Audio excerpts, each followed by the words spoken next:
मिलल जिंदगी प्यार कइल मजबूरी बा। मिलल जिंदगी प्यार कइल मजबूरी बा। दूगो दिल बना दी राम, दूगो दिल जरूरी बा। दूगो दिल बना दी राम, दूगो दिल जरूरी बा। जेकरा के चाहियो बनल तो दूरी बा।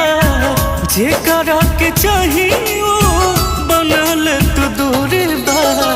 दूगो दिल बना दी राम, दूगो दिल जरूरी बा। दूगो दिल बना दी राम, दूगो दिल जरूरी